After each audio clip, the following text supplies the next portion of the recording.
Hi, my name is Zoe. I've been married for just over a year now. Since the beginning of my marriage, I've been putting in a lot of effort to get along with my mother-in-law and gain her approval. Unfortunately, all my hard work seems to have been wasted. She never seemed satisfied with me, no matter how much I tried. But recently, something happened that really broke my heart. One day, my mother-in-law came up to me and said something completely unexpected. She said, "I'm giving you back." Her words caught me off guard. What do you mean by that? I asked, feeling confused. I couldn't understand what she was talking about, but it didn't take long for her actions to make everything painfully clear. Without giving me any explanation, my mother-in-law decided to take me back to my parents' house. My parents live quite close to my in-laws, just a few minutes away by car. When we arrived at their house, she parked the car and yelled out the window in a loud, commanding voice, "Hey, come on out." I could hear the sound of footsteps inside the house, and soon enough, my dad came out. He looked surprised to see us standing there. "Oh, can I help you?" he asked politely. My mother-in-law didn't waste a second. "I need to talk to you," she said firmly. Talk. "Sure, let's go inside and discuss," my father replied, always the kind and welcoming host. But she wasn't interested in stepping inside. "No, we can talk right here," she said, shaking her head. "We're only here to give your useless daughter back to you." Her words hit me like a punch to the stomach. Useless? Is that how she saw me? I felt tears welling up in my eyes, but I stayed quiet. My father, on the other hand, was visibly upset. His kind expression turned serious, and he looked at my mother-in-law with disbelief. "What do you mean, useless?" he asked in a calm but firm voice, trying to understand. "I mean exactly what I said," my mother-in-law replied. "Isn't it obvious? Your daughter is a defective wife. She earns only $1,000 a month. How is that enough? She's practically worthless." She kept going on, saying harsh things about me, without even thinking about how much it hurt. "She can't even do simple chores around the house. Honestly, what kind of wife is that?" My father's face turned red with anger. I knew he was holding back, but I could see the rage in his eyes. My mother-in-law didn't seem to notice his growing frustration. She just kept talking, as if her words didn't matter. Finally, my father spoke. "So, you want to return her to us?" he asked in a tense voice. "That's exactly what I'm saying," she answered, crossing her arms. "A wife like her is not fit to be part of my family. Parents should take responsibility for raising such a useless daughter." Hearing this, my mother, who had been inside, came out to see what was happening. She looked surprised at the scene unfolding in front of her, but my mother-in-law didn't even acknowledge her presence. She kept her attention on my father and repeated, "I'm returning her. You two should take her back and deal with her." My father took a deep breath, looked at my mother, and then nodded. "I understand," he said in a calm but serious tone. "If you want us to take responsibility, then we will. Let's close the company." His words shocked everyone, especially my mother-in-law. "Wait, what?" she stammered. "What company are you talking about?" "What else could I mean?" my father replied. "If we are responsible for her, then we'll shut down the company." "What company? What are you saying?" my mother-in-law asked, clearly alarmed. But my father didn't explain further. Instead, he looked at my mother again and they both agreed. "Yes, we will handle it and take responsibility," my mother said firmly. I stood there frozen, watching my father in disbelief. He was always someone who followed through on his words, no matter how difficult the situation was. When he made a decision, he saw it through to the end, especially when it came to me. I knew he would do anything for me, and this situation was no exception. My father loved me deeply, and it all started from my childhood. I was a very sickly child, often getting fevers or falling ill for days at a time. If anything stressful or difficult happened to me, I would become sick right away. Because of this, I missed a lot of school and rarely played with other kids. My mother was always by my side taking care of me, and my father had to put his work on hold constantly because he was so worried about me. It wasn't easy for them, but they always made sure I felt loved and cared for. Even though being sick all the time was tough, it also had its perks. My parents spoiled me with books, video games, and other things to keep me entertained while I was stuck in bed. My older brother was always jealous of the attention I received, but my parents couldn't help it. They loved me too much. Now, standing there in front of my in-laws, I realized just how much my father's love and protectiveness hadn't changed. No matter how hurtful the situation was, he was ready to stand up for me. But what would happen next? My father's serious tone worried me, and I couldn't stop wondering how this confrontation would end. As a child, I was especially fond of my laptop. It wasn't a brand new computer or anything fancy. It was actually my dad's old laptop that he used for work. Since it was secondhand, it might not have been powerful enough for most people to use every day. But for me, as an elementary school student, it was more than enough. I loved how I could draw pictures and play games on it. Most importantly, it let me connect to the internet and explore a world I didn't know existed. Being stuck in bed so often because of my health, the laptop became my escape. It felt like opening a door to a brand new universe.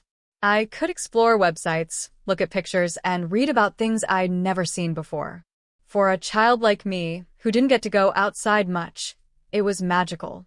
I remember thinking, there's a whole world here I've never seen. Maybe I can create my own little world here. That thought stuck with me, and even now, it's one of my happiest memories from childhood. That's how I first got interested in computers. At first, I used it just to draw simple pictures like most kids do. But over time, my interest grew. I started learning about computer graphics and became fascinated by 3D designs. I wanted to know how people created these amazing images on their computers. That curiosity led me to study both illustration and computer graphics, and eventually, I decided to become a graphic designer. Even though I've always been physically weak, graphic design felt like something I could manage. After I finished high school, I started working from home as a freelance graphic designer. However, it wasn't easy at first. I didn't have a formal education in design. I was completely self-taught. That meant I didn't have the professional knowledge or connections that other designers had. On top of that, I didn't know how to find clients or get work. My health made commuting to a regular job impossible, so working remotely was my only option. But even then, I couldn't handle a strict 10 to 6 schedule like most people. I realized the only way to make this work was to find clients on my own and complete projects at my own pace. It sounded daunting, but I was determined to succeed. I spent countless days researching online, learning new skills, and figuring out how to market myself. I worked tirelessly, often late into the night, building my portfolio and reaching out to potential clients. Slowly but surely, my efforts started to pay off. People began to notice my work, and some even came back with new projects or recommended me to others. Over time, I started to get regular clients, and my freelance work began to feel more like a stable job. 5 years later, I was finally in a place where I could say I was successful. When I reached that point, it was like a weight had been lifted off my shoulders. One day, my dad approached me with a surprising request. "Do you want to create an ad for a construction company?" he asked. I was caught off guard. An ad? "For who?" I asked, curious. "For my company," he replied with a smile. "My dad owns a small construction business that focuses on remodeling homes. It's a family-run company with just my dad, mom, and brother working there. Even though it's small, it's well known in our neighborhood. Are you sure you want me to do this?" "I mean, if it's a real job, I need to be paid," I said cautiously, wanting to make sure he wasn't just asking me as a favor. "I'm not asking because you're my daughter," he said firmly. "I'm asking because I think you have great taste in design, and I believe you can create something amazing." Hearing that from my dad meant the world to me. I felt proud and excited to be trusted with such an important task. I designed an insert ad for his company to be published in the local newspaper. I also created a website for the company and posted the ad there. It wasn't a big deal on a national scale, but in our local community, it made a difference. Soon, people started noticing my work. Some neighbors even told me, "I saw your ad. It looks great." Hearing those kinds of compliments made me so happy. My dad loved the ad so much that he turned it into a poster and displayed it at the company's entrance and on bulletin boards around the neighborhood. Seeing my work being appreciated gave me a sense of accomplishment I had never felt before. For the first time, I thought to myself, I can stand on my own 2 feet. I can live independently. As time passed, the posters became a bit of a local sensation. People started talking about them, saying things like, "The daughter of the construction company is a designer, and she even makes ads for the business." These comments filled me with pride and confidence. One day, an electrician from our town came to see my dad. He was a regular client of the construction company. "Your daughter is a designer, right? Do you think she could make some ads for my business too?" he asked. My dad, always lighthearted, smiled and said, "I'll ask Zoe about it." This marked a turning point for me. Word was spreading, and more people in the community were starting to see me as a professional designer. It felt amazing to know that my hard work and determination were paying off. Even though I had faced so many challenges along the way, I realized that I could build a career for myself, even with all the odds stacked against me. My father's construction company often worked with a local electrical business whenever they needed help with installing things like air conditioners, fiber optic cables, or electrical wiring. This town electrician was an important partner for my dad's remodeling projects. One day, my dad turned to me and asked, "Zoe, can you make an advertisement for them?" I understood how important this partnership was for my father's company, so I happily agreed. After putting in a lot of effort, I completed the ad. It turned out even better than I had expected, and when my father delivered it to the electrician, they were thrilled. A few days later, I was surprised when someone came to my house to thank me personally. The person who showed up wasn't the electrician I knew, but a younger man who bowed politely and handed me a small gift wrapped in an elegant envelope. "I just wanted to thank you for the amazing job you did on the advertisement," he said warmly. Curious, I asked, "Who are you?" He smiled and introduced himself. "My name is Nicholas. My father is the electrician." It turned out Nicholas was the son of the electrician, and he was helping out with the family business after graduating from college. "So, are you planning to become an electrician someday?" I asked. He nodded. "Eventually, I'll take over the business." "That's great," I replied with a smile.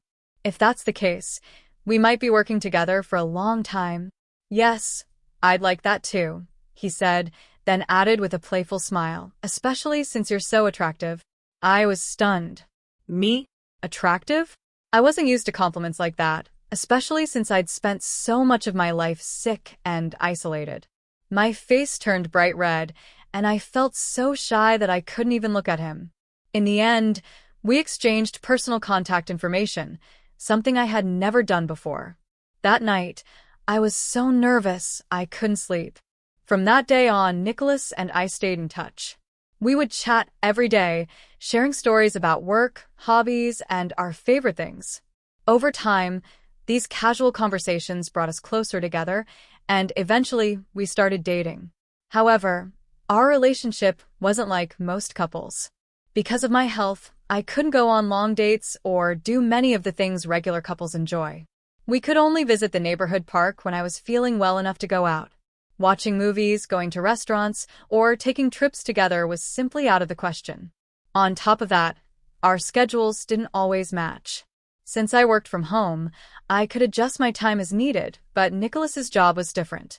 Even on his days off, he often got urgent calls to repair appliances or help with installations.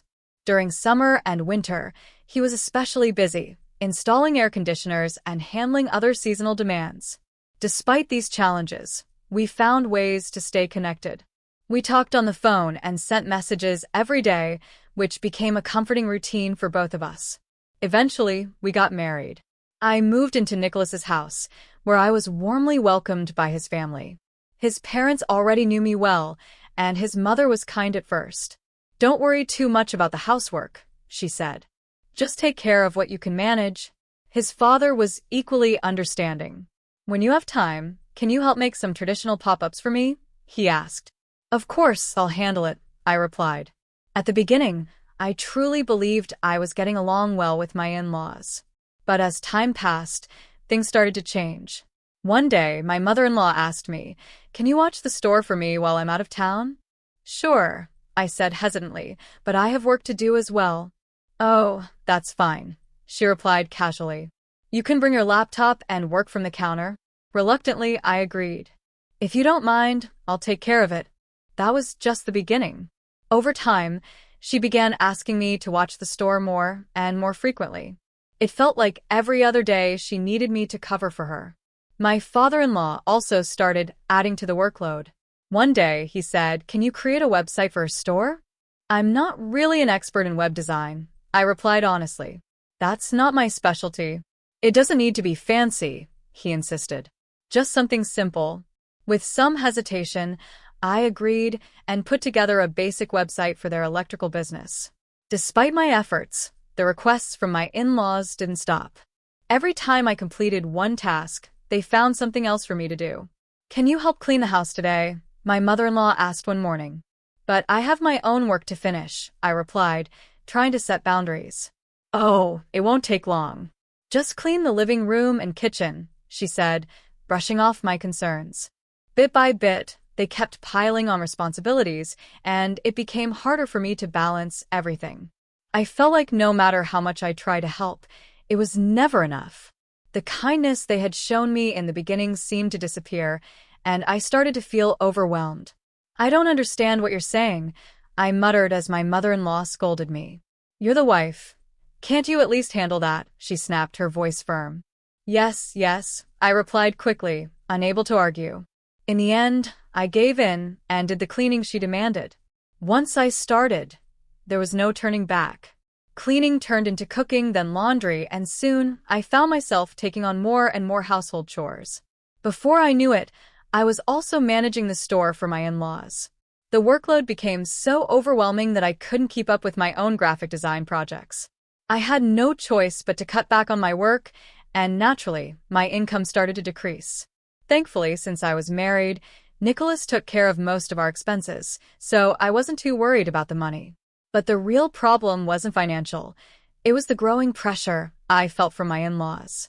One day, I woke up feeling exhausted. I think I have a fever, I told my mother-in-law, struggling to stay on my feet. I'm really tired, and I'll need to rest for a while. Her reaction wasn't what I had hoped for. She frowned and said sharply, I can't believe you'd get a fever from something like this. But then, as if remembering something, she added casually, Oh, fine, just go lie down. With that, she walked away, without another word. I felt guilty. Did I offend her? I wondered, regretting that I had spoken up.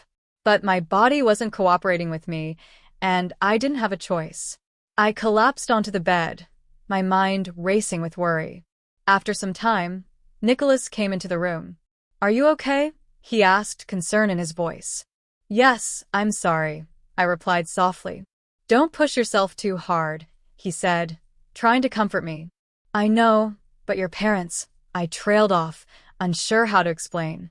When I told Nicholas about everything his parents had been asking me to do, he gave me a puzzled look. Why don't you just say no? He asked, almost frustrated. What do you mean?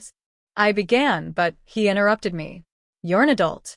You should at least tell them how you feel. His words stung. Nicholas didn't understand. If this were a regular job, I could definitely say no to unreasonable demands. But these weren't just anyone, they were my in-laws. If I refused, it could create tension in the family.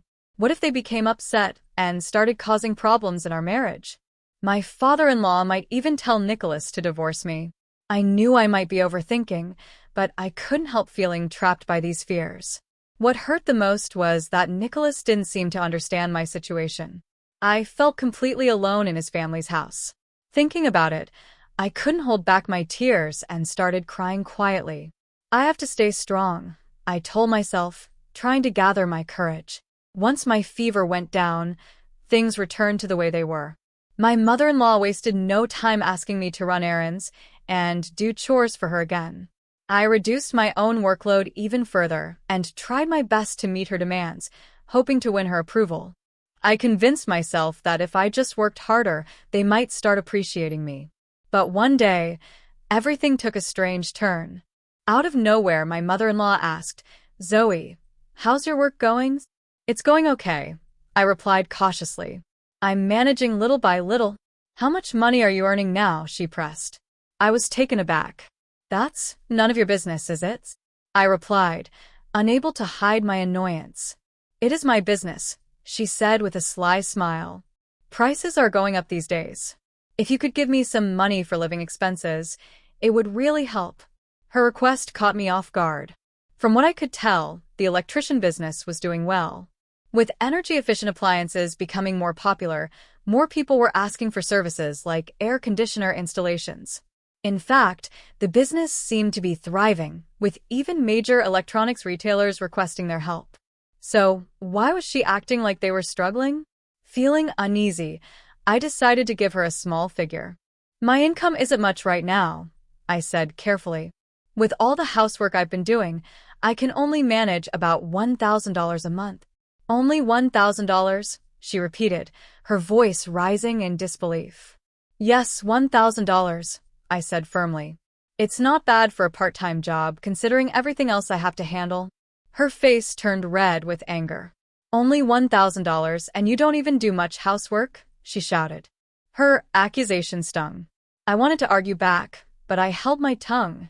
How could she say that when I was the one doing most of the cooking, cleaning, laundry, and even managing the store in her absence? Before I could respond, she suddenly stood up and said, "Wait here. I'm going to talk to your father." A few minutes later, she returned with my father-in-law. "Come with us," she said firmly. "Where?" I asked, confused. "To your parents' house," she replied. "My parents' house? Why?" I questioned, growing uneasy. "We're taking you back." "I'm returning you," she said coldly. I was stunned. Before I could fully process what was happening, they escorted me to my parents' house and left me there. I felt humiliated, hurt, and completely defeated. When we arrived at my parents' house, my mother-in-law stood in front of my father and said something shocking. "We're here to return your daughter," she announced with a smug expression. My father, calm but firm, simply responded, "If that's how it's going to be, I'll shut down my company."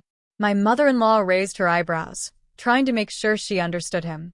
"You're going to close your construction company? Is that what you mean?" she asked, her tone laced with disbelief. "Yes, there's no other company I'd be talking about," my father replied with a thin smile, completely unbothered. My father-in-law sighed deeply and joined the conversation.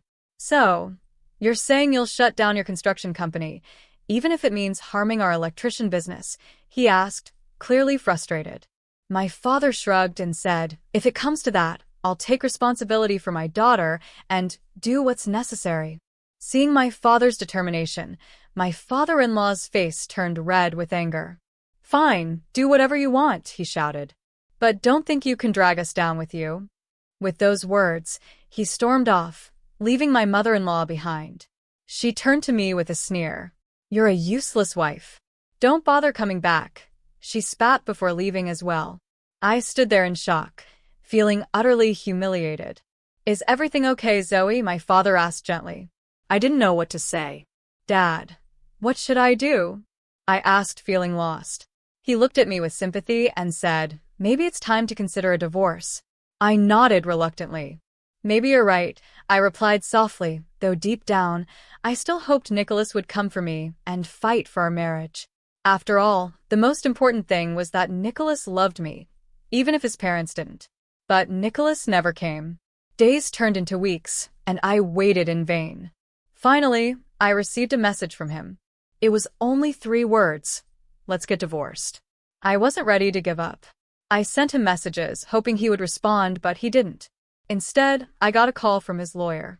"Nicholas's parents have convinced him to proceed with the divorce," the lawyer explained. I felt like my heart had shattered. With no other options, I agreed to the divorce. I accepted the alimony and the terms Nicholas offered, and just like that, my marriage of less than a year came to an end. At the same time, my father followed through on his decision to shut down his construction company. But that wasn't the end of the business. My brother stepped in to take over. He kept the same name and location but cut all ties with Nicholas's family. Naturally, this hit Nicholas's parents hard. Their electrician business suffered because they lost the partnership with our construction company.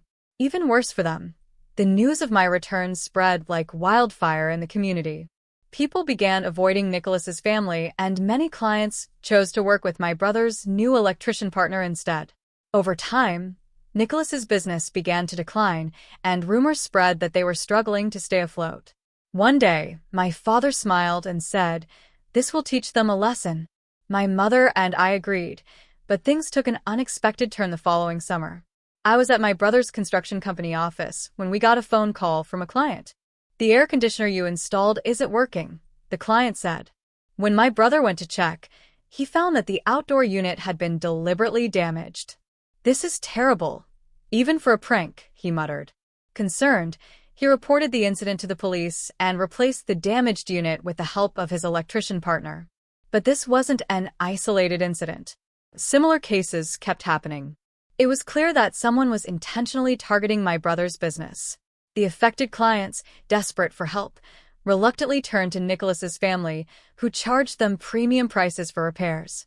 Nicholas's father, grinning smugly, told one client, "The demand is high, so we're raising our fees. Take it or leave it." It was infuriating, but there wasn't much we could do at the time. My brother, however, wasn't willing to let it go. "I'll find out who's behind this," he declared. With the help of several clients, he came up with a simple but effective plan. He provided free intercom systems with built-in security cameras to the affected homes. "Why intercoms?" I asked, puzzled. "These intercoms can record video and detect motion. They'll act as security cameras," he explained. I was skeptical, but decided to trust his judgment. Within 3 days, the culprits were caught red-handed. To my shock, it was Nicholas's parents who had been sneaking into homes at night and damaging air conditioners. When the police questioned them, they confessed. They admitted that they were trying to create more work for themselves because their business had been suffering ever since they lost clients. The news of their arrest spread quickly, and it marked the end of Nicholas's family business. With no clients left and a tarnished reputation, the company collapsed. I later heard from one of my brother's electricians that Nicholas had taken a job at a demolition site to make ends meet. "I saw him working there," the electrician told me. I felt a small pang of sympathy for him, but I had no desire to get involved anymore. I had moved on with my life and was finally happy. I was working as a graphic designer and helping out at my brother's construction company. I could work at my own pace, without the stress of overbearing in-laws. There was one small issue, though. My retired father was always around, constantly checking on me. "Are you tired? Are you okay?" he would ask every 5 minutes. One day, I teased him, "If you're so bored, why don't you get a job?